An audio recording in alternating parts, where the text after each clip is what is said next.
Alertée par la Fédération française du bâtiment de l'Oise, je prendrai pour exemple le secteur du bâtiment, qui, bien qu'il ait connu une chute violente d'activité de l'ordre de 15% en 2020, a tenu grâce aux mesures de soutien public rapidement décidées.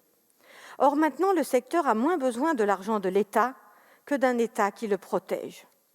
Ainsi, le secteur du bâtiment est actuellement gravement fragilisé car il subit une hausse importante des prix des matériaux jusqu'à plus 50% sur l'acier, le cuivre, le bois, la peinture ou le PVC, par exemple.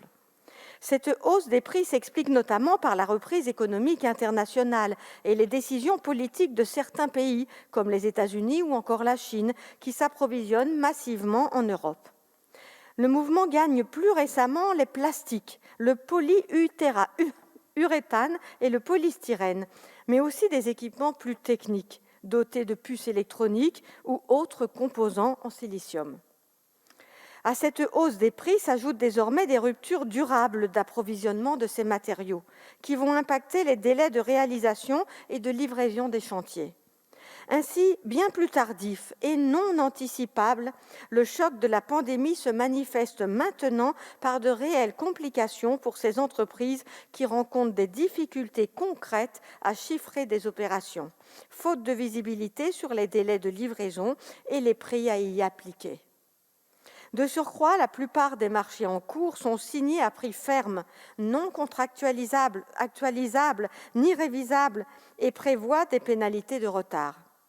Les entreprises vont ainsi supporter des hausses exponentielles du coût des matériaux sur des marges déjà faibles, avec la double peine des pénalités de retard.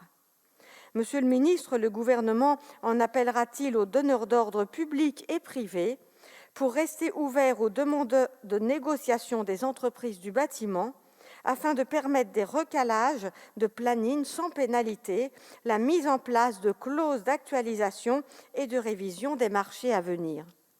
Parallèlement, le gouvernement prendra-t-il une ordonnance identique à celle du 25 mars 2020 afin de geler purement et simplement les délais dans la commande publique et de facto les pénalités de retard afin d'éviter une catastrophe sur le plan économique de ces centaines de milliers d'entreprises.